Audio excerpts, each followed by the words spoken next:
31st নাইটে আতশবাজি বন্ধে কঠোর হতে আইনশৃঙ্খলা রক্ষাকারী বাহিনী সহ সংশ্লিষ্টদের প্রতি নির্দেশ দিয়েছে হাইকোর্ট। ইংরেজি নববর্ষকে কেন্দ্র করে কোনো নিরাপত্তা হুমকি নেই বলে জানিয়েছেন ডিএমপি কমিশনার শেখ মোহাম্মদ সাজ্জাদ আলী।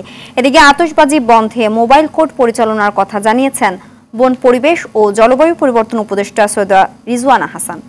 আশিকুল আলম জানাচ্ছেন বিস্তারিত। 31st নাইট মানেই নগরবাসীর জন্য বাড়তি উন্মাদনা।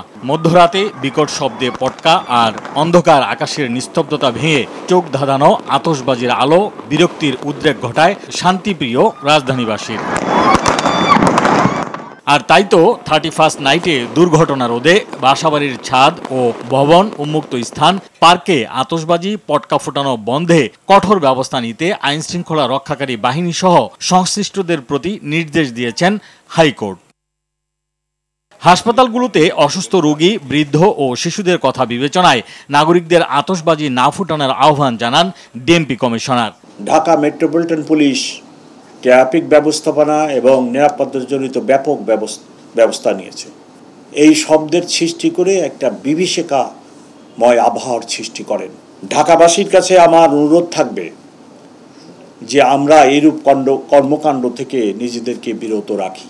রাজধানীতে গাছ সুরক্ষা কর্মসূচিতে উপদেষ্টা সৈয়দা রিজওয়ানা হাসান জানান, আতশবাজি বন্ধে পরিচালনা করা হবে মোবাইল কোর্ট। মানুষের স্বাস্থ্যের জন্য ক্ষতিকর অত্যন্ত উচ্চ শব্দ সৃষ্টি করা না হয় সে ব্যাপারে যেন একটা আবেদন রাখেন। আমরা আগেও বলেছি, আজকেও বলছি যে আজকে সন্ধ্যার পর থেকে পরিবেশ অধিদপ্তর তার মোবাইল কোর্ট পরিচালনা করবে।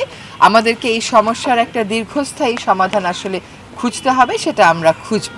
যত্রতত্র আতশবাজি ফুটানো বন্ধে দীর্ঘস্থায়ী সমাধানের কথাও জানান পরিবেশ উপদেষ্টা। আশিকুল আলম, RTV, ঢাকা।